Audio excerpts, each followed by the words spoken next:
Dan ada faktor-faktor yang lainnya adalah bagaimana kita bisa meningkatkan produktivitas itu dengan peningkatan kualitas sumber daya manusia kita. Kita punya teknologi, kita punya SDM gitu kan. Tapi dalam hal pangan kita memang ada trennya itu tingkat produksi pangan kita terus menurun. Nah ini yang sebenarnya harus kita atasi. Pangan misalnya kita saat ini cukup prihatin ya. Tiap tahun khususnya beras ya, pangan beras kita impor rata-rata 1,5 sampai 2 juta ton. Dan 2023 impornya sampai 3 juta ton. Itu impor yang sangat luar biasa. Apakah kita tidak mampu memproduksi sendiri? Mestinya bisa. Banyak inovator muda yang terjun ke pertanian. Di hilir kan banyak sekali kayak sayur box gitu kan. Iya, yang akhirnya membuat itu dalam teknologi ya, Pak. Betul, tapi dengan pendekatan teknologi. Ada juga kami di Intani ini punya rutin webinar ya, tiap minggu gitu ya. Tiap minggu itu memunculkan para petani muda yang sukses di bidangnya. Nah, kita angkat supaya menginspirasi.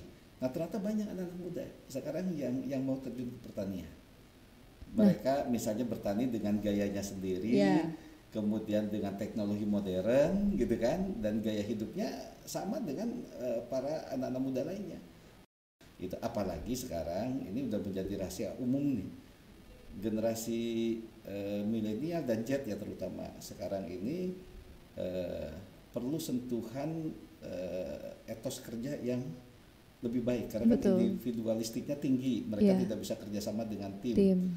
Mereka melakukan pekerjaan dengan caranya mereka sendiri, tidak mengikuti sistem misalnya kan gitu kan. Nah ini harus dikoreksi juga. Tapi banyak juga memang anak-anak gadget yang bisa ini. Nah jadi ini didorong dan dikasih alternatif sektor pertanian tadi. Pertanian tuh nggak mesti harus berlumuran tanah. Dia bisa main di hulu, dia bisa main di tengah, dia bisa main di hilir. Kita kedatangan salah satu aktor yang ternyata memiliki konsentrasi terhadap kemandirian pangan, energi dan juga air, bahkan tentang nelayan loh. Nah kali ini kita kedatangan Pak Guntur Subagja Mahardika yang merupakan Ketua CSPS SKSGUI dan yang paling penting adalah Ketua Umum Insan Tani dan Nelayan Indonesia atau Intani ya Pak. Apa kabar Pak? Baik, kabar baik. Kabar baik ya Pak. Gimana Pak perjalanan ke sini? Wah ternyata perjalanan cukup lancar. Cukup lancar dan cukup jauh ya Pak. Terima kasih loh Pak sudah meluangkan waktu buat datang ke Media Nawacita. Kita akhirnya bisa berdiskusi tentang ketahanan pangan ya Pak di program Sosok ya. Oke Pak, sebelum kita lanjut jauh bahas tentang ketahanan pangan. Pasti kan sebelumnya Bapak pernah punya cita-cita atau mimpi kan? Saya boleh tahu nggak sih sampai akhirnya Bapak di titik sekarang sebenarnya cita-cita awal Bapak tuh apakah seperti ini yang Bapak jalani sekarang atau bukan Pak? Wah ini pertanyaan sangat menarik sebetulnya kan. Ya jadi orang-orang bilang kenapa saya dikasih nama Guntur? Kenapa tuh Pak? Guntur itu kata Bung Karno katanya gunakan tenagamu untuk rakyat. Oh berarti sudah pesan sponsor ya Pak? Jadi udah sejak lahir udah dikasih sponsor kita harus berkarya untuk masyarakat. Gitu. Jadi saya pribadi mungkin dulu punya cita-cita zaman dulu ini kan orang ingin jadi insinyur, ingin jadi dokter dan lain-lain. Nah yang utama adalah kita bagaimana bisa berkontribusi di masyarakat dan makanya sampai sekarang saya concern di pemberdayaan, concern juga di pendidikan ya, termasuk mengembangkan lembaga riset dan lain-lain gitu kan selain memang isu-isu yang terkait dengan masyarakat. Oke. Nah itu kan tadi bahas tentang kalau ketua CSPS, SKSG itu tentang strategik ya Pak, lembaga strategik dan juga Intani ini kan menurut saya sih dua hal yang berbeda ya Pak. Betul. Tapi Bapak menjadi ketua nih di dua-duanya. Nah sebenarnya awal mulanya itu seperti apa sampai akhirnya bisa membinangi di dua kepemimpinan yang berbeda ini? Ya, jadi pertama saya memang alumni dari Sekolah Kajian Strategik dan Global Universitas Indonesia dan kita concern terhadap isu-isu strategis dan isu-isu kebijakan publik. Dan kebetulan SKSG memiliki unit kerja riset dan saya dikasih amanah untuk menjadi ketua pusat riset Center for Strategic Policy Studies. Jadi CSPS ini membahas berbagai hal yang terkait dengan aspek strategik, dan itu luas, mulai dari aspek leadership kepemimpinan, aspek kewilayahan, aspek manajemen gitu kan, baik di government maupun di bisnis itu ya, dan banyak hal sekali di konteks modern ini aspek strategik menjadi salah satu pertimbangan dalam pengambilan keputusan. Nah, jadi CSPS concern di sana. Nah, apa yang dilakukan CSPS? Pertama, kita memang membuat analisis terhadap isu-isu yang sedang tren saat ini. Kemudian kita buat policy brief yang kita berikan sebagai rekomendasi kepada para pemegang kebijakan. Nah, kemudian kita juga mengkaji beberapa hal yang menjadi concern bagaimana kita bisa mewujudkan masyarakat adil, makmur, dan sejahtera. Makanya ketika salah satu kajian itu agak terkait dengan organisasi yang saya pimpin, Insan Tani dan Nelayan Indonesia. Nah, Intani sendiri lahir mungkin 2015 ya, 2015. Setelah sebelumnya saya pernah diajak Pak Muldoko gabung di HKTI. Di situ mulai ada ketertarikan, oh ternyata perlu satu instrumen yang bisa memfasilitasi para petani. Jadi kami mengistilahkan Intan ini fungsinya connecting people. Jadi kalau dulu saya meminjam istilah punya Nokia ya, connecting people, menghubungkan orang-orang. Jadi bagaimana petani berhubungan dengan pasar, bagaimana petani berhubungan dengan sumber keuangan, bagaimana petani berhubungan dengan sumber-sumber saprodi dan lain-lain gitu kan. Gitu. Nah, kita menjadi jembatan untuk menghubungkan itu. Nah, kalau kita tadi bahas tentang Bapak menyampaikan isu terkini. Nah, yang paling terkini mengingat dari beberapa program pemerintah yang baru terpilih itu sering mengatakan tentang ketahanan pangan. Nah, sebenarnya Pak, kalau pandangan Bapak tentang peran dari sektor pertanian dan juga ketahanan dalam mendukung ketahanan pangan di Indonesia itu seperti apa? Ya, kalau bicara isu terkini, saya pertama mengucapkan selamat dulu ke Pak Prabowo ya dan Mas Gibran. Sudah dilantik sebagai presiden dan wakil presiden, dan kita dengarkan bersama-sama pidato Pak Prabowo di MPR itu mencengangkan dunia dan banyak hal simbolik dan eksplisit yang dia sampaikan. Pertama adalah beliau menekankan bagaimana Indonesia bisa mewujudkan swasembada pangan dalam waktu yang sesingkat-singkatnya. Jadi ini ada highlight yang memang dia garis bawahi. Jadi saya melihat ini komitmen yang tidak main-main, dan juga ini bisa menjadi satu modal kemajuan Indonesia ke depan. Nah, kedua, selain beliau menyampaikan beberapa hal, ada yang simbolik lainnya. Ketika beliau kembali keluar dari MPR menuju ke istana gitu kan, dia menggunakan kendaraan produk dalam negeri. Iya, ini yang baru ya. Simbol yang luar biasa. Nah, simbol inilah yang sebenarnya bisa menyemangati Indonesia menjadi mampu mandiri, bisa memproduksi semua kebutuhan dengan dalam negeri. Karena potensinya ada dan sumber daya kita ini punya. Sumber daya manusia, sumber daya alam, dan lain-lain. Jadi sangat apresiasi lah terhadap apa yang dikomitmenkan itu. Nah, kalau misalkan kita ngelihat dari pemerintahan sebelumnya sampai pemerintahan sekarang yang melalui kampanye-kampanyenya, kira-kira apa yang Bapak rasakan, bagaimana mereka mengatasi tantangan global seperti krisis pangan? Ya, jadi kalau saya melihat Bapak Jokowi ya, pemerintah sebelumnya selama 10 tahun dengan konsep nawacitanya, seperti yang di media nawacita ini adalah fundamental dasar untuk menuju kemajuan Indonesia. Makanya Pak Jokowi concernnya lebih kepada infrastruktur. Apa yang memang dibutuhkan untuk menuju Indonesia ini berkembang, Indonesia maju. Kalau di infrastruktur semua orang mengakui itu akses ke sini jauh lebih mudah. Karena apa? Karena sudah ada tol becakayu dan lain-lain itu kan gitu. Menghubungkan Sumatera juga sudah berjalan, pelabuhan-pelabuhan juga makin banyak, penerbangan antar pulau banyak. Ini adalah satu prestasi yang luar biasa. Nah, infrastruktur yang dibangun ini sebagai dasar, sebagai landasan yang harus didukung oleh sumber daya manusia yang unggul untuk bisa mengoptimalkan fasilitas yang sudah ada itu. Nah, saya melihat Pak Prabowo melanjutkan itu, gitu kan, menyambung terhadap apa yang dibuat selama 10 tahun oleh pemerintahan Pak Jokowi, termasuk pada tahun periode keduanya Pak Prabowo masuk di dalamnya, itu adalah bagaimana infrastruktur yang sudah terbangun ini bisa diisi dengan sumber daya manusia yang unggul. Makanya concern Pak Prabowo saya melihat titik berat utamanya adalah sumber daya manusia. Sumber daya manusia. Kedua adalah bagaimana kita bisa mengoptimalkan sumber daya alam kita sendiri. Kita punya pertanian, kita punya laut dan maritim yang luas, kita punya tambang dan lain-lain yang bisa dikelola dan diolah secara mandiri. Nah, sehingga kita yakin bahwa ini akan bisa menjawab ya tantangan-tantangan yang terjadi di global saat ini. Global ini sekarang ada 3 isu yang sangat concern ya bagi semua negara. Pertama adalah krisis pangan. Jadi tingkat kelaparan di berbagai negara juga sudah makin meningkat. Bahkan kita dengar di berita ya, informasi dari berbagai informasi juga, negara seperti Inggris saja kan sampai kesulitan pangan. Betul. Ini kan hal-hal yang sangat krisisnya itu sangat luar biasa gitu kan. Gitu. Nah, kedua adalah krisis energi. Peperangan yang terjadi salah satunya terkait dengan sumber-sumber energi. Itu baik ketegangan yang sekarang di Ukraina dengan Rusia maupun yang ada di Timur Tengah dan beberapa kawasan lainnya. Itu. Nah, 2 isu itu sangat-sangat menarik. Nah, isu lain yang akan menjadi perebutan ini yang selalu dimention Pak Prabowo. Ini adalah air.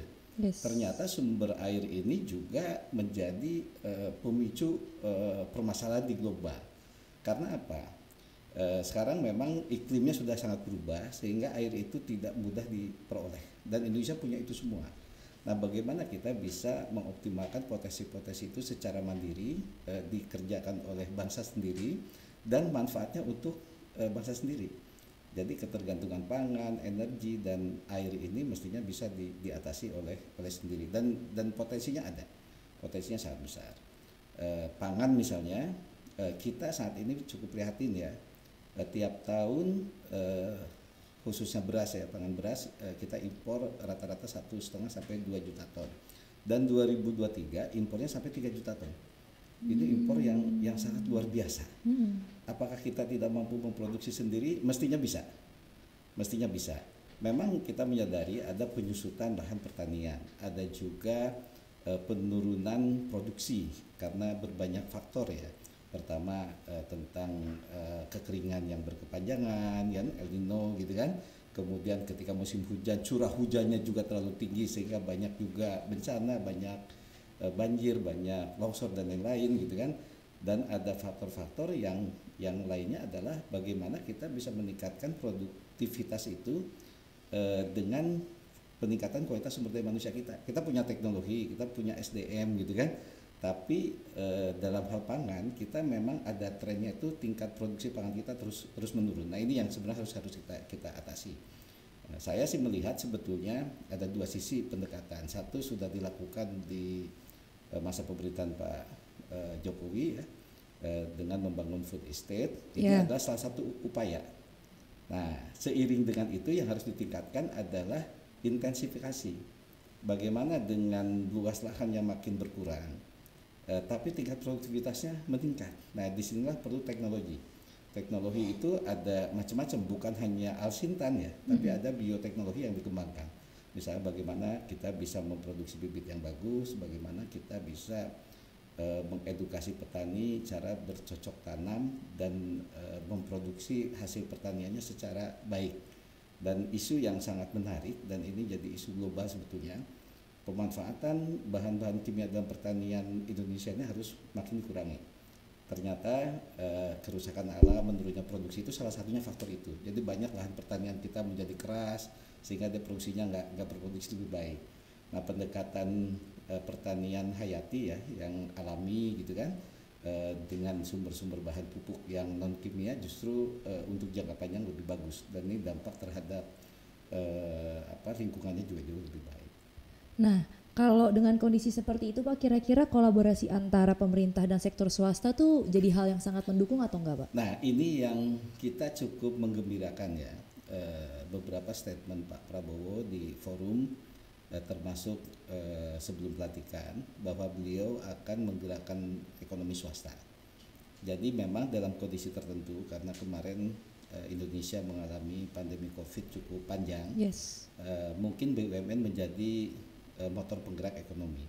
Tapi kalau lihat dari PDB kita, sebenarnya kontribusi BUMN itu hanya sebagian kecil dari hasil produk domestik bruto kita. Yang terbesar apa? Swasta. Swasta di situ mulai perusahaan besar sampai usaha mikro dan kecil. Nah, ini yang harus didorong. BUMN nanti akan lebih fokus mungkin menjadi perintis untuk program-program yang memang tidak bisa secara ekonomi disentuh oleh swasta gitu kan. Nah, sementara swasta mesti bisa didorong untuk menggerakkan sektor-sektor yang bisa memacu pertumbuhan ekonomi lebih cepat. Nah, dengan menggerakkan swasta ini akan terjadi penciptaan lapangan kerja yang lebih luas. Kemudian terjadi produktivitas yang tinggi. Kemudian juga akan membuka iklim ya investasi yang lebih kondusif sehingga mereka punya kesempatan lebih baik. BUMN bisa menjadi penerobos awalnya, tapi bisa kolaborasi dengan swasta dan lain-lain tanpa satu sama lain harus mematikan. Nah, selain swasta, yang perlu kita perhatikan adalah ekonomi yang basisnya kerakyatan. Koperasi menjadi salah satu solusi. Nah, ini yang sebenarnya dalam 1-2 dekade pasca reformasi ini agak terlupakan. Jadi bagaimana koperasi bisa kembali membangun satu ekosistem ekonomi yang berbasis masyarakat. Kalau kita bicara pangan, kenapa petani kita tidak sejahtera? Karena apa? Dia hanya terlibat di salah satu sektor ekosistem pertanian. Jadi kalau di pertanian itu saya melihat ada 8 sektor ya. Pertama, faktor input. Faktor input itu ada pupuk, ada benih, ada teknologi, gitu kan? Ini faktor input. Ini petani tidak terlibat. Yang ini diproduksi justru oleh perusahaan-perusahaan besar dan sebagiannya adalah perusahaan dari asing. Bibit kita dari luar, pupuk kita juga sebagian dari luar, gitu kan? Kemudian teknologi yang diterapkan juga dari luar. Nah, yang kedua adalah sektor di budidaya. Nah, petani terlibat di sini. Disebutnya on farm. Jadi dia hanya menanam, tapi benihnya dia beli dari pabrik. Pupuknya dia beli dari pabrik, gitu kan? Itu. Nah, dia hanya memproduksi. Nah, di satu sisi biaya produksinya dia tidak bisa menentukan sendiri nih. Dia harus beli dengan harga siar. Setelah itu, pasca panen petani tidak terlibat.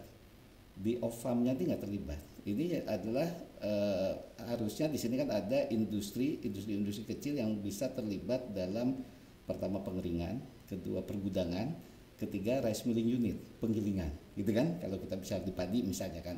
Nah, ini udah dikuasai oleh usaha-usaha non petani. Bahkan bukan hanya usaha kecil, usaha besar. Malah konglomerat di kita itu kan salah satunya mengelola usaha padi yang cukup besar gitu kan. Gitu. Nah, setelah ini padi diproduksi, gitu kan, perlu juga penggudangan, gudang. Pemerintah dulu sudah ada sebenarnya KRS gudang, tapi ini belum optimal. Tapi di beberapa daerah di Indonesia yang sifatnya tradisional, daerah-daerah yang memiliki gudang, lumbung, kalau di Jawa Barat disebut leit ya, atau di bahasa modern selo apa gitu ya. Ini kan sebenarnya justru memiliki cadangan pangan yang baik. Itu kan, itu seperti salah satu daerah tradisional di Sukabumi ya, yang sering dipublikasikan juga di masyarakat. Itu yang lebih arah sana. Nah, yang menariknya nih teman-teman, kalau ternyata kan Bapak ini menjadi salah satu staf khusus Wapres juga ya sebelumnya ya. Saya asisten staf khusus Wapres bidang ekonomi keuangan. Ekonomi keuangan. Berarti sedikit banyak pasti mengetahui bagaimana program dari pemerintah bekerja dari era sebelumnya sampai sekarang.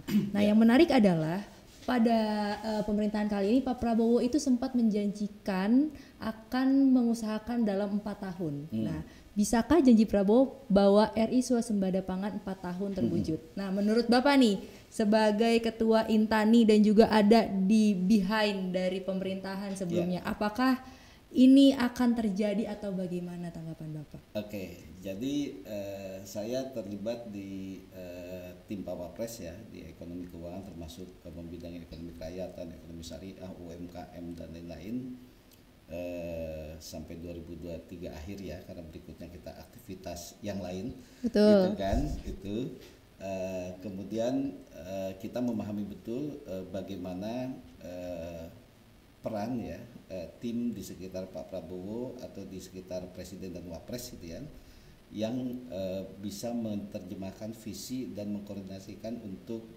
lembaga-lembaga terkait. Jadi kalau tadi Pak Prabowo apakah bisa mewujudkan ketahanan pangan atau swadaya pangan dalam waktu 4 tahun? Pertama saya melihat postur yang ada sekarang. Jujur saja banyak orang menceritakan kabinet sekarang kan gemuk. Iya. Iya kan? Maksudnya ketika gemuk, ketika itu gemuk banyak, orangnya banyak. Betul. Ya, saya nggak melihat gemuk atau tidaknya, tapi saya melihat lebih sejauh mana kabinet yang besar ini bisa efektif. Gitu kan, untuk mengimplementasikan program-program prioritas.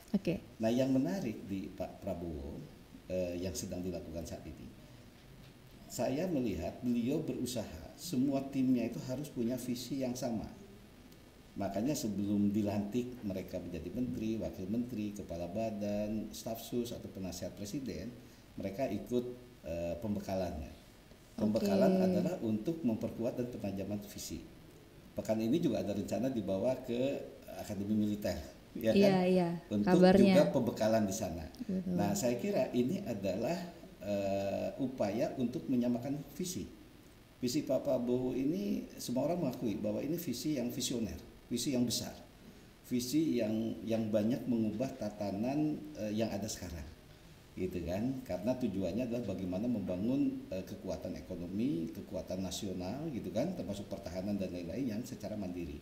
Nah, kalau punya tim yang tidak memiliki visi yang sama, apalagi sumber tim ini beragam, di situ ada dari partai-partai politik yang berbeda-beda, ada dari komunitas yang berbeda-beda, ada dari sebagian ada dari birokrat, sebagian juga ada dari teknokrat gitu kan, dan lain-lain. Kalau tidak memiliki visi yang sama, ini agak susah untuk mencapai tujuan itu. Sekarang misalnya kita kekurangan padi 3 juta ton, gitu kan? Kalau kita bicara sumber pangannya hanya padi, karena sumber pangan kita kan banyak. Kita contohkanlah padi. Apakah 3 juta ton itu tidak bisa dihitung? Apa yang harus dilakukan? Kalau rata-rata misalnya produksi lahan pertanian kita 5 ton per hektar, setahun 2 kali panen, berarti 1 hektar bisa memproduksi 10 ton. Sekarang 3 juta ton dibagi 10 ton harus berapa luas? Kalau ini mencetak lahan baru. Tapi ada cara yang bisa lebih cepat, intensifikasi. Bagaimana setiap hektar produksi ini bisa naik produksinya sekitar 10%. Jadi produksi pangan kita itu kan sekitar 54 juta gabah kering giling. Kalau diproduksi padi sekitar 30 juta sekian ton ya, gitu kan? Itu kan ini.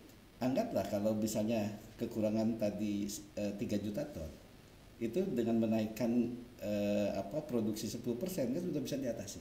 Iya. Itu kan. Nah, terjadi perubahan lah setidaknya, tapi ini harus dilakukan secara terintegrasi. Kita paham misalnya di pangan ya. Pangan saya masih fokus ke padi karena sebagian besar padi. Iya. Yang produksi padi yang nanganinya itu adalah Kementerian Pertanian. Tapi ketika masuk ke industri penggilingan padi, itu bukan lagi Kementerian Pertanian. Ini adalah ranahnya Kementerian Perindustrian. Ketika masuk ke pasar gitu kan, itu ranahnya Kementerian atau dinas-dinas perdagangan. Iya kan? Gitu. Ketika masuk ke manufaktur gitu kan, itu kembali lagi ke industri. Jadi produk nilai tambah dan lain-lain. Nah, kalau misalnya ada visi yang tidak saling terkait linear. Gitu ya. Tidak linear, ini tidak akan menghasilkan sesuatu yang terintegrasi atau sesuatu optimal. Nah, saya lihat dengan penyamaan visi ini harus sama. Kalau bicara pangan, bicara pertanian, mestinya lead-nya itu adalah yang di hulu. Yang di hulu itu siapa? Kementerian Pertanian. Sehingga Kementerian Pertanian inilah yang sebenarnya mendesain sampai ke hilir. Itu. Nah, ujungnya apa? Termasuk di Kementerian Perdagangan. Jadi Kementerian Perdagangan nggak mudah untuk melakukan impor gitu kan sebelum dia mengetahui betul yang ada di hulu. Itu. Jadi tata niaga itu harus kita lakukan pembenahannya. Nah, makanya 8 sektor tadi ya, tadi kita belum selesai ini, baru ada sektor input, produksi ya, budidaya, kemudian ada pasca panen, di sini ada pergudangan, ada juga pengeringan gitu kan, kemudian pengolahan ya, ini produksi ya, misalnya penggilingan, ada sektor transportasi pangan yang harus ditata dengan baik. Supaya apa? Biaya transportasi pangan itu dilakukan secara efektif dan efisien. Misalnya gini, Kalau kita punya sumber produksi padi ada di Karawang misalnya kan, dikirim ke Sumatera gitu ya misalnya atau ke daerah lain, si transportasi itu harus juga ada jaminan kembalinya itu bisa mengangkut barang lain. Pertanian apa yang di sana? Mungkin hasil kebun, itu kan dibawa ke Jawa, gitu kan? Itu sehingga apa? Mereka punya sumber pendapatan yang lebih efisien nantinya, gitu kan? Itu jadi bulak baliknya tuh ini. Sekarang kan di transportasi ada yang hanya satu rit ngirim, kembalinya kosong. Ini kosnya dua kali sebenarnya. Ini yang membuat salah satu tidak efisien. Nah kedua, sebenarnya kita sudah ada mapping harga ya, mapping harga salah satunya bisa dicek di situsnya PIHPS ya, Pusat Informasi Harga Pangan Strategis. Di situ adalah harga yang terjadi di tiap kabupaten, kota dan provinsi. Nah dalam beberapa peta itu kelihatan di daerah tertentu harga pangannya tinggi, warnanya merah. Di sini harga pangannya stabil, warnanya hijau. Gitu kan. Nah, kalau ini data-data ini dikelola lebih baik, sebenarnya ketika di sini ada surplus produksi akan dengan mudah dengan transportasi tadi dikirim ke satu tempat sehingga di situ harganya lebih stabil. Gitu. Data ini juga akan dijadikan data yang yang rutin ya, yang bisa dijadikan solusi untuk mengatasi pangan. Nah, itu di sektor transportasi, logistik. Nah, berikutnya adalah sektor apa? Sektor produk nilai tambah. Apakah betul produk pertanian kita sekarang masuk ke manufaktur consumer good? Kan enggak juga. Consumer good sebagian mengimpor. Dia impor cabai, dia impor bahan baku lain, dia impor tepung dan lain-lain. Kenapa enggak sumber-sumber dari nasional? Nah, kalau ini rantai pasoknya masuk, ini yang menarik. Nah, kemudian ke sektor hilir berikutnya. Sektor hilir berikutnya selain manufaktur ya, manufaktur itu ada consumer good, ada produk-produk makanan olahan gitu kan. Ini adalah rumah makan, restoran, kuliner gitu kan, dan konsumen perorangan. Jadi kalau 8 sektor ini terhubung, sebenarnya kita akan terjadi efisiensi yang tinggi di sektor pangan, sehingga harga di konsumen akan murah, harga di petani tetap tinggi. Karena ininya efisien, itu kan efisien. Itu yang ini kan. Jadi petani kesejahteraan naik, itunya ini. Nah kedua akan terhimpun data-data yang terkoneksi, sehingga tidak lagi misalnya Kementerian Perdagangan pangan kita kurang. Apa indikator pangan kurang Kementerian Perdagangan? Harganya mahal. Apa betul harga mahal itu karena produksi berkurang? Belum tentu. Bisa jadi karena ada distorsi pasar, ya kan?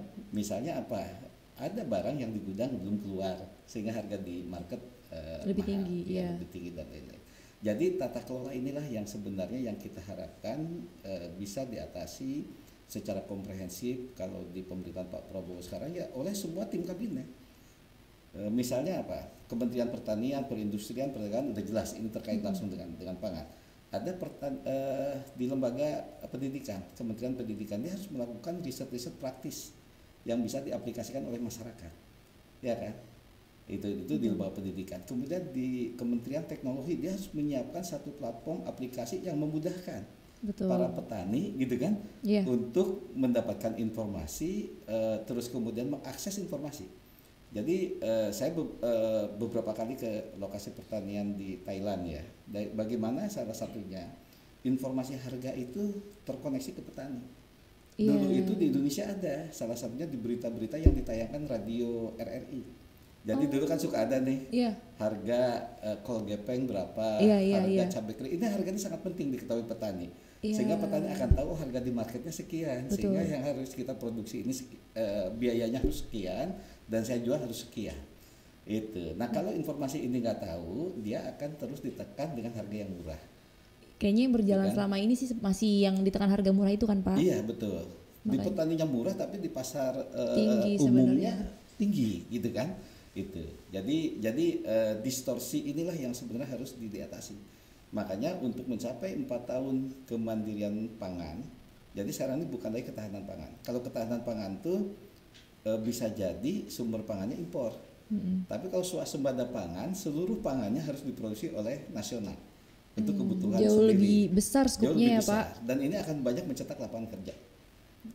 Banyak mencetak lapangan kerja. Karena apa? Kita punya iklim yang tropis, kita punya sumber semua komoditas pertanian yang bagus. Kita dikenal dengan sumber rempah, kita dikenal dengan sumber perkebunan. Dulu waktu kita mulai dijajah juga kan sumber-sumber ini yang bisa mendapatkan ekonomi para penjajah kita gitu kan. Gitu, dan kita juga menjadi produsen pangan terbesar ketiga. Jadi kita juga harus memahami Indonesia ini adalah produsen beras ketiga di dunia. Gitu kan. Satu siapa? Satu India, kedua China ya, kemudian Indonesia. Tapi masyarakat Indonesia ini kan banyak. Betul. Mungkin kalau jumlah produksi Thailand nggak seberapa, Vietnam nggak seberapa, tapi mereka dikonsumsi dalam negerinya sedikit sehingga kelebihannya bisa diekspor. Itu yang ini. Nah, persoalannya sekarang adalah kenapa produksi pangan di kita biayanya jauh lebih mahal dari Thailand dan Vietnam. Nah, itu kenapa tuh, Pak? Nah, itu. Jadi tata niaga ini masih yang belum harus korelasi ditata. Ya, belum dikelola. Sekarang misalnya kenapa saya tadi menyinggung soal koperasi. Kenapa kita tidak memanfaatkan koperasi sebagai ekosistem pertanian dari hulu sampai hilir. Dulu ada KUD, koperasi unit desa. Ini sangat membantu buat petani, walaupun ada sebagian yang mungkin disalahgunakan. Nah, pasca reformasi ini kan hilang. Ini hilang. Padahal ini adalah infrastruktur yang bisa melibatkan pemilikannya itu seluruh petani terlibat. Karena anggota itu pemegang saham kalau di koperasi kan. Betul. Nah, mulai dari hulu. Pupuk, bisa nggak pupuk itu memproduksi sendiri dengan sumber-sumber hayati yang ada, pupuk organik. Ini bisa dilakukan, itu kan. Dan kalau dikolektifkan dengan badan hukum koperasi diwadahi, kan skala ekonominya masuk. Misalnya satu desa ada satu koperasi sekian petani, sehingga ketika memproduksi tertentu skala ekonominya masuk, kosnya jadi murah, gitu kan. Tapi kalau memproduksi jumlah sedikit kan biayanya bisa lebih mahal. Nah, kemudian pupuk hasil produksi petani ini khususnya organik, kemudian hayati, dan sekarang bahkan bisa juga dari limbah ya, dari sampah gitu ya, diproses dan lain-lain. Ini bisa memberikan satu nilai tambah, gitu kan, dan efisiensi produksi petani. Itu yang pertama. Terus kedua, subsidi. Subsidi yang ada sekarang adalah subsidi ke pabrik pupuk. Misalnya harga pupuk ada harganya misal 1.000 ya, contoh gitu kan. Disubsidi 50%, sehingga harga jual ke petani 500. Betulkah petani bisa membeli seharga itu? Ya kan? Ya. Nah, karena ada distorsi inilah sehingga di hilir bisa lebih mahal. Iya. Itu yang pertama. Kedua, belum tentu petani bisa akses. Karena petaninya ada di desa, distributor pupuknya ada di kecamatan misalnya gitu kan. Mereka harus membeli yang jauh. Akhirnya apa? Bagi petani, tengkulak itu adalah saya mengistilahkan malah tengkulak ini dianggap pahlawan. Padahal sebenarnya mereka yang merusak pasar ya, Pak. Ada dua sisi ini yang menarik ini. Rusak harga sih biasanya. Ya, kenapa mereka harga bisa murah? Karena ya itu rantai pasoknya panjang. Iya. Saya itu cenderung bagaimana tengkulak-tengkulak ini dijadikan sebagai ujung tombak financial inclusion oleh pemerintah. Didata oleh pemerintah, dimasukin ke sistem, dikasih sumber dana pemerintah yang murah. Iya. Kalau katakanlah kalau sumber dana cost of fund-nya 3% dari pemerintah, dikasih ke petani 5% kan jadi murah, gitu kan? Iya. Gitu. Begitu pula jalur pupuk, gitu. Tapi ini diwadahi dengan koperasi misalnya kan, itu ya yang ini kan. Nah, sekarang dia membeli murah karena biayanya mahal. Tapi dia sangat-sangat menolong ya ini. Nah, pola-pola seperti ini yang sebenarnya harus kita tata dengan baik. Kita tata dengan baik. Perbankan kita itu nggak sampai ke sawah, belum sampai ke sana kan, belum, gitu kan, belum gitu. Sampai untuk saat kemudian ini. Distributor pupuk nggak nyampe juga ke sawah, mereka bisa sampai dan bisa yarnen bayar belakang, gitu. Jadi saya sering ke lapangan terus misalnya ini para petani sebagian besar sudah punya kartu tani, tapi dia tidak bisa memanfaatkan kartu tani untuk mengambil pupuk. Karena apa? Subsidi pemerintah kan 75% misalnya pupuk, dia harus membayar 25%. Bagi petani ketika harus membayar ini istilahnya saya harus nebus. Akhirnya apa yang terjadi? Daripada saya harus nebus, saya ngambil pupuk aja dari tengkulak. Iya. Nah, benar. pupuk ini disalahgunakan yang lain, benar, gitu benar, kan? Nah, sering terjadi begitu. Karena tengkulak bisa bayar nanti, gitu kan? Iya. Ini di lapangan, lapangan. Saya pernah keliling ke desa-desa di Jawa Barat, bawa orang bank. Akhirnya mereka juga tahu, oh iya, ini yang terjadi di lapangan. Gitu, berarti support kan? Dana ya, Pak? Ya yang salah penting satu ya. permodalan. Ya salah bagaimana satu. mengolahnya supaya bisa dapat Betul. digunakan dengan mudah oleh Betul. petani. Nah makanya kalau dengan terintegrasi tadi visinya sama, semua lembaga konsen ke sana. Sekarang misalnya perbankan akan mendukung tentang pangan. Kita belajar dari bagaimana Indonesia bisa swasembada sawit bahkan ekspor. Pemerintah itu dulu menyiapkan lahan, HGU kan 35 tahun. Kemudian pemerintah menyiapkan pendanaan modal dengan perbankan dengan grace period masa bayarnya itu baru tahun ke-6. 6 tahun nggak bayar itu. Karena apa? Sawit baru panen tahun ke-6. Baru dia nyicil. Kewajibannya apa pengusaha? Kewajibannya adalah dia harus membangun plasma. Waktu itu 20% plasma. Gitu kan? 80%-nya usaha. Nah, model ini adalah bagus. Tapi mungkin sedikit dikoreksi kalau bisa yang mayoritas bukan pengusahanya tapi petani. Misalnya 40% dikuasai petani, 60%-nya plasma. Sehingga apa? Sehingga perusahaan besar ini akan selalu tergantung kepada suplai petani. Kalau sekarang 80% dikuasai, akhirnya dia nggak ambil punya petani. Iya. Ya kan? Karena Benar. dia bisa memproduksi dari yang dihasilkan oleh dia sendiri. Nah, model bisnisnya itu menarik. Di sawit ini bisa dijadikan satu model untuk membangun swasembada pangan. Jadi katakanlah sekarang, siapa yang mau mencetak lahan baru, tapi syaratnya tidak merusak lingkungan, tidak merusak hutan gitu kan, tidak merusak sumber air gitu kan banyak juga tanah-tanah yang bisa diolah, misalnya eks tambang gitu kan, bisa nggak ini dijadikan sumber pangan. Nah, siapa yang mau difasilitasi oleh pemerintah, kasih hak untuk HGU tanahnya, kemudian dikasih pembiayaannya. Katakanlah kalau di pangan misalnya padi, sorghum, misalnya jagung, kan itu jangka pendek. Anggaplah dia misalnya berapa kali siklus panen gitu kan, misalnya 3 setahun itu dikasih grace period misalnya gitu kan. Kemudian dibikin inti plasma.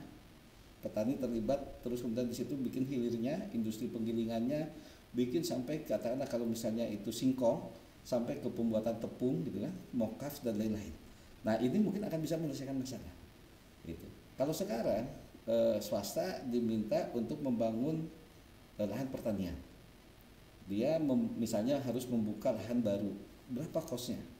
Untuk membuka lahan baru. Benar. Lahan baru itu kan bukan hanya menebang pohon atau merapikan lahan, lain clearing, tapi dia harus buka akses jalan, gitu kan? Dia harus buka macam infrastruktur. Dia nggak mengedukasi juga. Betul. Bagaimana berjalannya nanti kan? Betul. Nah, itu yang pertama. Terus kedua, bisa juga dilakukan siapa yang punya inovasi bisa memproduksi misalnya kan pangan melebihi dari rata-rata, kasih insentif.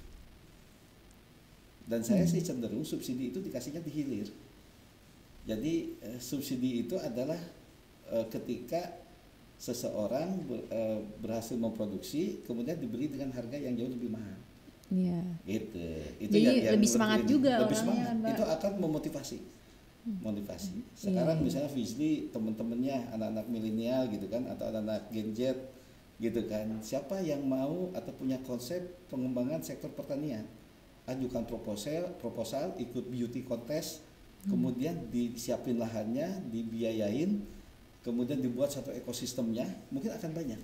Tapi kalau gitu kan? boleh jujur ya Pak, anak muda milenial tuh jarang Pak yang mau menyentuh sektor pertanian. Iya, ini yang menarik. Dulu jarang. Ini yang menarik itu justru sekarang banyak inovator muda yang terjun ke pertanian. Di hilir kan banyak sekali kayak sayur box gitu kan. Iya, yang akhirnya membuat itu dalam teknologi ya Pak. Betul, tapi dengan pendekatan teknologi. Ada juga kami di Intani ini punya rutin webinar ya, tiap minggu gitu ya. Tiap minggu itu memunculkan para petani muda yang sukses di bidangnya. Nah, kita angkat supaya menginspirasi. Nah, ternyata banyak anak-anak muda sekarang yang mau terjun ke pertanian. Mereka misalnya bertani dengan gayanya sendiri, kemudian dengan teknologi modern gitu kan, dan gaya hidupnya sama dengan para anak-anak muda lainnya. Dia bisa punya mobil, dia bisa nongkrong di kafe, dia apa dan lain-lain. Itu sekarang sudah mulai banyak. Nah, ini yang harus didukung oleh pemerintah. Harus didukung oleh pemerintah. Bagaimana mencetak generasi petani, karena kalau hasil penelitiannya Bappenas kan kita ini beberapa tahun ke depan terancam. Betul. Ada istilahnya deregenerasi petani. Nah, kalau itu dicetak udah bagus. Nah, kedua kita punya bonus demografi. Iya. Generasinya Fijli, generasinya Gen Z, dan tambah lagi generasi Alpha gitu ya. Ini kan sangat banyak sekali, di atas 50%. Kalau ini tidak dikelola dengan baik, ini akan menjadi problem sosial. Ya kan? Nah, bagaimana ini dikelola sehingga tercipta lapangan kerja, tumbuh kreativitas. Kemudian dia bisa menjadi motor penggerak untuk sektor-sektor pangan dan industri lainnya, ya termasuk energi, air dan lain-lain. Jadi ini sumber-sumber yang sebenarnya bisa diarahkan ke sana. Itu apalagi sekarang ini udah menjadi rahasia umum nih. Generasi milenial dan Z ya terutama sekarang ini perlu sentuhan etos kerja yang lebih baik karena kan individualistiknya tinggi, mereka tidak bisa kerjasama dengan tim. Mereka melakukan pekerjaan dengan caranya mereka sendiri, tidak mengikuti sistem misalnya kan gitu kan. Nah ini harus dikoreksi juga, tapi banyak juga memang anak-anak gadget yang bisa ini. Nah jadi ini didorong dan dikasih alternatif sektor pertanian tadi. Pertanian tuh nggak mesti harus berlumuran tanah, dia bisa main di hulu, dia bisa main di tengah, dia bisa main di hilir. Kayak informasi-informasi ini nih yang anak muda tuh nggak pernah tahu Pak. Makanya apalagi dengan banyaknya layoff sekarang di perusahaan-perusahaan yang mungkin mentereng menurut masing-masing orang. Yang tadi menarik di Bapak itu kalau ternyata petani muda itu juga bisa promising ke depannya ya Pak. Betul. Oke. Ya, jadi banyak sektor yang bisa diambil. Misalnya gini, kita ini punya nggak transportasi yang khusus untuk mengangkut daging misalnya? Kan ini bisnis tersendiri. Iya. Iya kan? Benar. Daging diproduksi misalnya di mana dikirim ke Jakarta, tapi kendaraannya sudah ada lisensi, coolernya, gitu kan, terlisensi higienis, tersertifikasi halal misalnya apa dan lain-lain gitu kan, sehingga barang-barang yang dibawa itu benar-benar khusus seperti ini kan peluang bisnis tersendiri juga, gitu kan. Nah itu akan jadi efisien.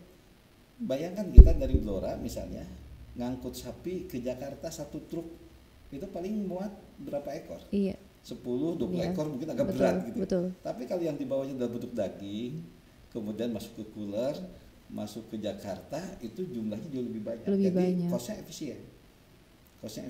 Jadi banyak hal sebenarnya yang bisa dijadikan sebagai opportunity bisnis, lapangan kerja dan solusi terhadap permasalahan pangan kita. Jadi kita jangan terjebak ketika kita bicara pertanian hanya di budidaya. Iya, hanya menjadi seorang petani menanam ya Pak. Padahal sebenarnya lebih luas daripada itu ya. Lebih luas dari itu. Oke. Bisa juga di situ mungkin bermain di trading, bisa juga bermain di industri produk nilai tambah. Kami punya jaringan Intani misalnya di Jawa Tengah ya. Dia membina satu desa khusus menanam singkong. Nah, singkongnya harganya murah. Bagaimana supaya nilai tambah naik? Dia himpun para petani ini kemudian diproses menjadi mokaf. Mokaf itu tepung dari singkong. Itu mokaf ini beda dengan tapioka. Kalau tapioka kan yang diambil saripatinya aja, kemudian dia bisa jadi bakso aci dan lain-lain gitu kan. Gitu. Nah, tapi kalau mokaf hampir seluruh unsur dari singkong itu bisa diproduksi. Jadi tepung ini bisa menjadi pengganti terigu yang saat ini 100% impor. Kalau itu jatuhnya jadi plant based nggak sih Pak? Kalau dari singkong plant based dong ya harusnya ya, gluten free dong ya Pak. Justru malah jadi lebih sehat, jadi bisnis juga nih. Oke, berarti tadi kalau misalkan Bapak bisa kasih pesan ke anak muda nih Pak, terakhir kita ambil, tadi bisa menjadi penyedia alat transportasi pengiriman daging, terus bisa membuat tepung jari singkong. Nah, apalagi Pak dari Intani kira-kira yang bisa menjadi ide bisnis, mungkin 2 atau 3 lagi Pak? Iya, banyak sekali itu, banyak sekali. Misalnya kalau di sektor pangan ya, itu turunannya kalau misalnya sekarang sejak pandemi terutama ada pergeseran kentang-kentang yang untuk di French fries. Ini kan dulu impor, sekarang bisa diproduksi oleh dalam negeri. Nah, binaan kita di Bandung misalnya dia menanam kentang jenis Atlantik. Atlantik itu gimana Pak? Jadi Atlantik ini kentangnya itu ya bisa crispy lah rasanya. Kalau dipotong-potong itu crispy, seperti kentang impor. Tapi bukan pakai ini Pak, apa namanya kayak apa sih? Kalau yang bikin biar tahan Tepung. lama tuh?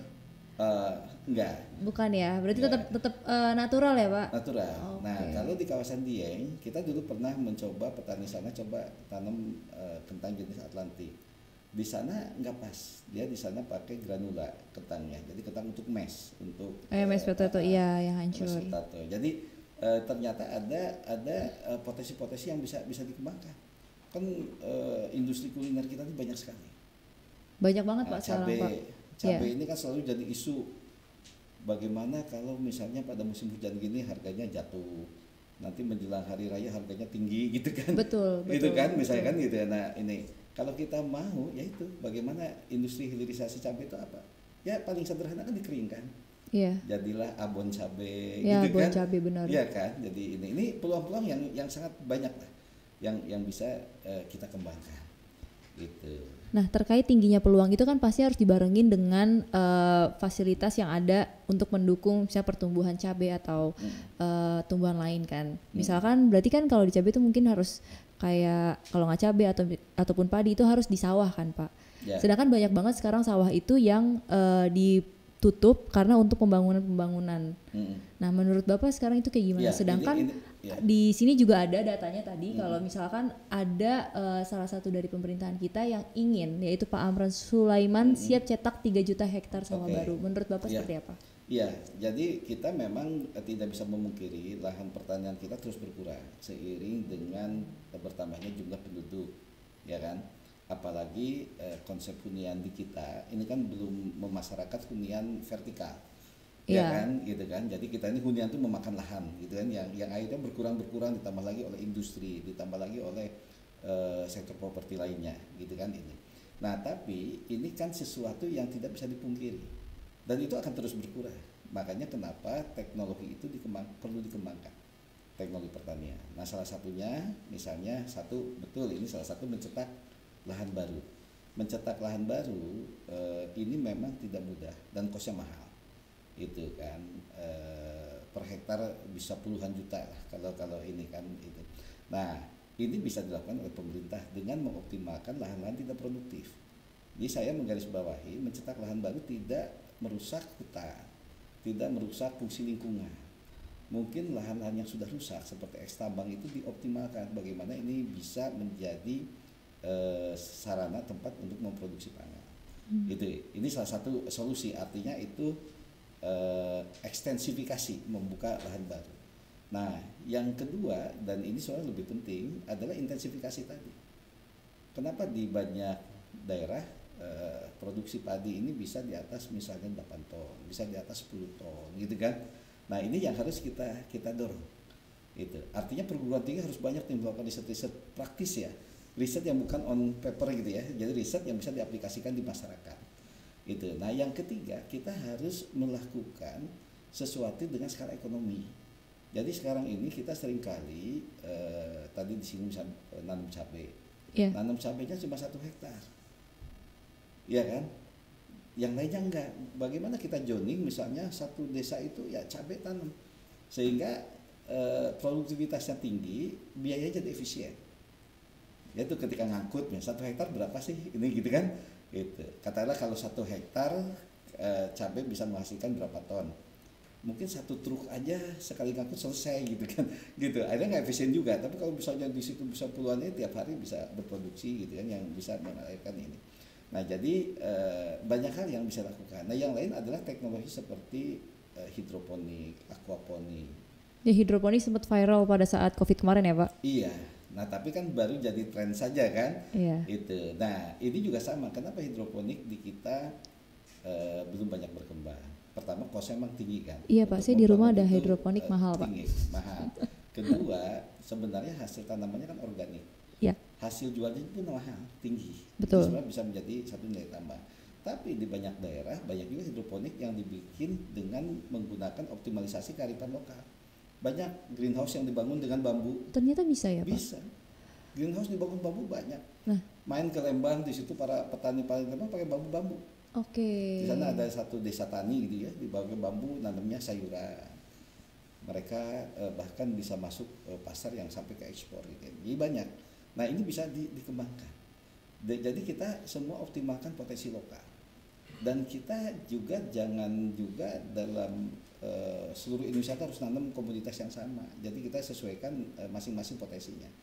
Kalau di Sulawesi, di Maluku, Papua, mungkin di sana sagu bisa berkembang, ya sagu bisa diproduksi. Itu kan. Dan sagu ini kan perawatannya nggak seperti tanaman pangan lain, relatif lebih sederhana. Itu kan. Bahkan orang sana nggak perlu dipupuk pun tumbuh gitu kan. Jadi ini bisa diinikan. Kemudian di beberapa daerah lainnya bisa ngembangin lagi jagung, misalnya jagung yang diproduksi. Ada yang padi, ada lagi yang sumur-sumur pangan lain. Jadi banyak ya. Nah, kemudian integrated farming harus dikembangkan. Ini untuk efisiensi juga. Misalnya petani, kalau zaman dulu ya, mungkin di kampung-kampung, petani ini punya hewan ternak. Punya sapi, punya kerbau, kerbaunya dipakai membajak, kotorannya dipakai pupuk. Iya. Kan pelajaran kan, sekolah tuh, Pak. Iya kan? Terus sisa-sisa hasil panennya itu dimakan di makanan kerbau. Iya, kan? diputar lagi. Diputar lagi. Jadi ini satu siklus tuh. Iya, dia punya sih. Hewan ternak tanpa harus beli pakan. Dia punya pertanian tanpa harus beli pupuk. Itu kan? Kayaknya edukasi gitu. ini sih yang belum merata sih, Pak, menurut saya. Kayak gitu. Maksudnya apa yang Bapak sampaikan ini saya pikir belum sampai pada pendidikan perguruan tinggi yang seharusnya membidangi ini. Yeah, nah, jadi betul. memang kalau saya lihat sebenarnya tantangannya bukan dari ada yang mau atau enggak, siapa yang beli, ada yang beli atau enggak, tapi sebenarnya nggak tahu pengolahannya, nggak tahu mengelolanya ya, Pak. Betul. Jadi kalau saya bisa kasih tempat untuk Bapak berbicara kepada pemerintah, kira-kira nih, apa harapan Bapak terhadap pemerintah yang ingin Bapak suarakan sebagai Ketua Umum Intani? Ya, saya melihat gini, justru dalam kondisi begini, ini kan kesadaran masyarakat belum banyak ya yang menyadari pentingnya bagaimana kita swasembada pangan misalnya. Kemudian di birokrasi juga belum punya visi yang sama, itu kan. Kemudian perguruan tinggi tadi juga belum optimal itu melahirkan satu produk-produk yang bisa praktis digunakan oleh masyarakat. Disinilah pentingnya kepemimpinan yang kuat, leadership yang kuat ya, strong leadership gitu kan. Itu kepemimpinan yang kuat itu bukan berarti pemimpin yang keras yang galak, bukan itu, tapi adalah pemimpin yang bisa melahirkan satu visi besar, gitu kan. Dan bisa mendeliver ya kan, mendeliver pesan timnya. Ya. Itu. Nah, visi inilah gitu kan yang harus dicetak. Nah, makanya saya melihat mungkin pembekalan nanti di Akmil dan lain-lain adalah untuk menyamakan visi. Menyamakan visi. Kalau ini sudah sama, nanti secara otomatis masyarakat kita ini kan masih butuh leader. Nah, kedua, di daerah-daerah optimalkan lokal leader. Lokal leader itu siapa? Kalau di komunitas muslim, kiai-kiai pesantren, tokoh-tokoh agama di daerah lainnya gitu kan, itu rohaniawan yang lain bisa dilibatkan. Karena apa? Umat di sekitarnya tuh mengikuti kalau lokal leadernya berkontribusi, berkolaborasi di situ, atau memberikan arahan harus melakukan ini. Nah, ketiga, kita harus membiasakan, kan di daerah-daerah kita itu minimal di setiap halaman rumah tuh ada tanahnya. Iya. Iya kan? Ada tanahnya. Kita nanamlah apa yang kita butuhkan, nanam cabai kayak nanam apa gitu kan. Minimal untuk kebutuhan dapur kita gitu kan. Gitu. Nah, kalau hal ini bisa dilakukan, saya kira permasalahan pangan Indonesia ini bisa diatasi dengan baik.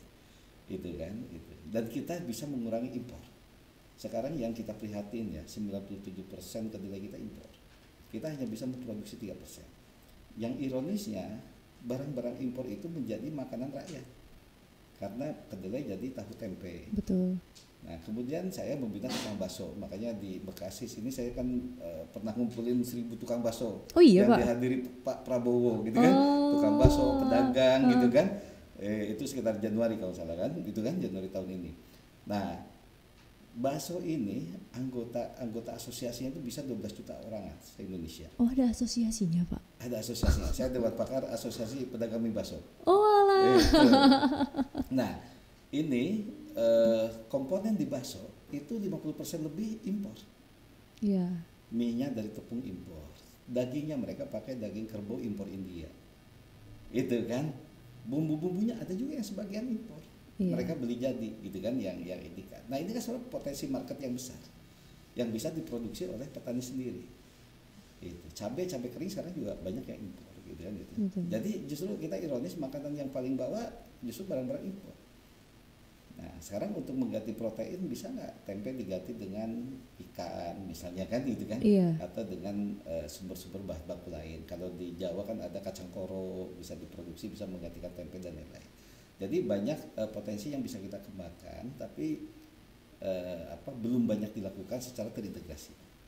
Gitu kan di Grobogan dulu pernah dibikin kawasan misalnya kedelai, tapi sekarang meredup lagi gitu kan. Nah harusnya kan semakin luas dan marketnya dikondisikan.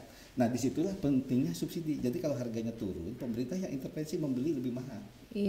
Itu Mbak Fili. Jadi banyak sekali potensi-potensi di pangan ini yang bisa kita kembangkan, dan itu perlu kolaborasi semua pihak dan kesadaran semua pihak. Kita sebagai masyarakat dan konsumen pun gitu ya harus mulai memilah-milah apa yang harus kita makan. Kalau ternyata kita makan gorengan tiap hari yang dibuat dari tepung terigu dan ternyata itu impor, kita gantilah dengan goreng singkong, ganti dengan goreng ubi gitu kan, atau kita pengen pisang goreng tetapi tepungnya tepung dari mokaf tadi gitu kan. Dan banyak hal yang bisa dilakukan gitu kan. Nah jadi kebiasaan ini yang kita ganti. Nah negara-negara yang maju umumnya adalah karena nasionalismenya tinggi gitu. Berarti memang dibutuhkan juga agent of change-nya ya Pak. Edukasi agent of change-nya baru bisa mengeksekusi itu semua ya Pak. Dan itu harus dikerjakan cepat. Sehingga 4 tahun itu belum satu periode kita udah mandiri pangan, dan itu bisa. Karena banyak yang nggak yakin Pak, ini buktinya ada ambisi Prabowo untuk swasembada pangan dinilai sulit tercapai. Iya, karena mindset. Jadi mindsetnya itu harus bisa. Mindset, karena kita semuanya punya. Kita kan sering lihat di video-video ya di sosmed di mana. Bagaimana misalnya di China gitu ya, lahan gurun dengan teknologi bisa ditanami. Gunung-gunung dengan teknologi bisa menjadi pusat produksi padi. Atau di Saudi Arabia lah. Puluhan tahun kita datang ke sana, mulai dari Mekah ke Madinah tuh gersang. Betul. Sekarang hijau. Iya. Ya kan? Nah, artinya semua membangun bisa. itu ya bisa. Benar. Dengan teknologi bisa. Jadi banyak hal yang bisa dilakukan. Nah, kita airnya ada, tanahnya subur gitu kan. Iya, benar. Nanam apapun langsung jadi gitu kan. Iya. Gitu. Jadi potensi-potensi ini bisa dilakukan gitu kan. Nah, tinggal bagaimana kita bisa punya mindset yang sama. Gitu. Kalau saya pribadi sebagai ketua umum Intani, sebagai ketua CSPS punya harapan besar ke Pak Prabowo gitu kan, bagaimana bisa mengatasi persoalan-persoalan mendasar bangsa ini. Satu adalah ketahanan pangan, kedua adalah meningkatkan nasionalisme kita, karena hanya nasionalisme ini yang bisa kita bersama-sama menumbuhkan satu visi yang sama. Betul. Gitu kan. Korea misalnya, di sana kan nggak ada orang Korea yang mau menggunakan mobil Jepang. Iya. Karena dia punya nasionalisme yang tinggi. Itu mau memajukan negara sendiri. Betul, ya Pak, di mana tempat dia bertumbuh ya Pak. Iya. Nah akhirnya dia maju. Kedua, pemerintah punya strategi tadi, bagaimana kita membangun satu komoditas ya secara terintegrasi seperti model sawit dulu. Jadi sumber pendanaannya harus disiapkan, artinya nggak mesti dari APBN, bisa perbankan gitu kan. Kemudian ekosistemnya dibuat, inti plasmanya dibuat. Cuma ketika bikin inti plasma, upayakan 60%-nya adalah plasma, intinya menguasai 40%. Sehingga akan sampai jangka panjang si inti ini akan selalu mengoptimalkan potensi yang diproduksi oleh petani. Kalau sekarang, kalau yang di sawit 80% inti, 20% petani, mereka merasa nggak perlu lagi petani, dengan 80% udah bisa memproduksi optimal gitu kan. Gitu. Nah mungkin model-model ini yang harus kita kembangkan kembali. Nah ini menarik banget nih teman-teman, yang mungkin pembahasan tentang ketahanan pangan itu nggak terlalu banyak yang bicarain ya Pak. Ya. Dan ternyata juga untuk programnya Pak Prabowo juga menyediakan soal Astacitanya yang saya harus tetap baca dulu nih Pak, karena masih baru kan, baru beberapa hari. Jadi Prabowo tuh punya pemerintahan Prabowo dan Gibran itu memiliki komitmen di Astacitanya yang nomor 2 ya Pak, itu memantapkan sistem pertahanan, keamanan negara dan mendorong kemandirian bangsa melalui swasembada pangan, energi, air, ekonomi kreatif, ekonomi hijau, dan ekonomi biru. Berarti kalau dari penglihatan Bapak sebagai Ketua Intani itu sangat possible untuk dilakukan ya teman-teman. Tapi harus ada komitmen dari kita juga dan pemerintah sehingga berkorelasi. Iya. Jadi memang betul. Jadi semua itu kita punya potensi. Satu ekonomi hijau, ekonomi hijau yang ekonomi yang berbasis pertanian, peternakan. Ya ini luar. Ekonomi biru, ekonomi yang basisnya adalah resources dari sumber daya maritim, perikanan dan lain-lain. Kita juga punya sumber yang banyak, gitu kan. Nah, tapi kita ini kan belum memberikan nilai tambah. Betul. Misalnya kita di beberapa daerah kemarin kita di acara Lemhanas juga kan ada yang bilang, oh saya budidaya tripang. Tapi tripang di kita mungkin baru hanya dipanen terus dijual. Di beberapa negara tripangnya diolah menjadi obat, ya kan, menjadi harganya udah beda, gitu kan, menjadi belum menjadi produk baru, ya Pak. Kan, ya belum inovasi baru ya, gitu. Nah, yang terkait dengan kemandirian air ini yang sangat menarik. Air itu sangat terkait dengan kelestarian lingkungan.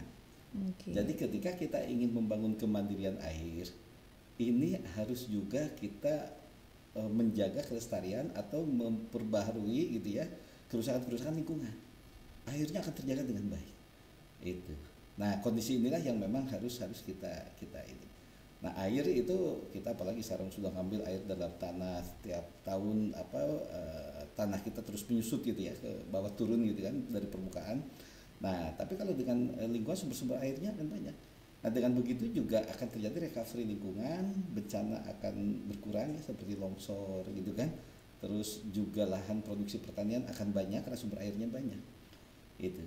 Dan kalau bicara pangan nggak mesti juga nanam padi di sawah kan. Kan nanam padi di daratan juga bisa dilakukan. Ya? Iya kan? Padi gogo, huma, bahkan kalau saya beberapa kali ke Kalimantan Utara di Kayan ya, salah daerah di sana, itu memang orang-orang Dayak masih nanam di daratan. Dan dia punya sumber pangan yang tinggi. Ya kan? Jadi lumbung pangan di sana gitu kan. Nah, jadi sebenarnya bisa optimal. Ada juga yang sekarang nanam di polybag. Iya. Ada nanam di aquaponik. Itu kan, itu bisa ini di hidroponik juga bisa. Ini banyak potensi yang bisa kita kembangkan. Itu. Wah, ini menarik banget sih. Jadi benar-benar pengetahuan yang jujur ya Pak, saya juga nggak terlalu banyak tahu karena saya adalah pasukan generasi milenial yang pemahaman. Jangan-jangan tahu nasi tapi nggak tahu padi ini pohonnya seperti apa. Saya tahu Pak kalau itu. Saya tahu Pak kalau itu. Saya tahu sawah, saya tahu maksudnya padi bentuknya seperti apa. Cuma mungkin bagaimana mengelola setiap apa yang kita hasilkan di Indonesia itu menjadi penghasilan baru bagi masyarakat dan juga menjadi teknologi yang baik yang akhirnya berguna bagi masyarakat juga. Betul. Nah, makasih banget Pak untuk informasinya. Ini kita tidak terasa kayaknya udah hampir sejam dan benar-benar kayak saya mendapatkan banyak informasi terkait dengan ketahanan pangan yang mungkin kalau orang dengar ketahanan pangan tuh mungkin taunya cuma nasi sama padi. Ternyata luas ya Pak. Luas. Bahkan ada pembuatan tepung, ada bisa jadi bisnis baru juga. Bahkan peternakan. Jadi pangan ini definisinya lebih luas dari sekedar hanya pertanian. Yes. Jadi peternakan, kemudian sektor maritim bagian dari itu. Jadi semua yang menjadi komoditas utama ini masuk pangan. Makanya sekarang dibuat Menteri Koordinator. Dipisah ya Pak. Pangan. Oke. Jadi di dalamnya di situ ada Menteri Pertanian, Menteri Kelautan, gitu kan. Terus kemudian ada beberapa menteri terkait lainnya, gitu kan. Ini saya kira hal yang sangat menarik lah, yang harus kita apresiasi dan kita dukung. Sambil juga kita tetap bisa memberi masukan dan mengkritisi kalau memang ini nggak sesuai dengan apa yang diharapkan oleh masyarakat. Nah tadi kalau mau belajar lebih lengkap dengan organisasi Bapak apa namanya Pak, untuk ada webinar kan tiap minggu namanya Pak, silakan Pak. Ya, jadi Intani ini rutin menyelenggarakan webinar dengan melahirkan menampilkan anak-anak muda yang sukses dan terjun di sektor pertanian di semua lini. Ada inovator input, ada di budidaya, ada di hilir gitu kan, ada di pasca panen dan lain-lain gitu kan itu. Nah, tujuan kita adalah menginspirasi. Kita sekarang sudah punya koleksi lebih dari 100 petani milenial. yang sekarang kita sedang olah menjadi buku, dan kita juga akan apresiasi mereka dengan award lah.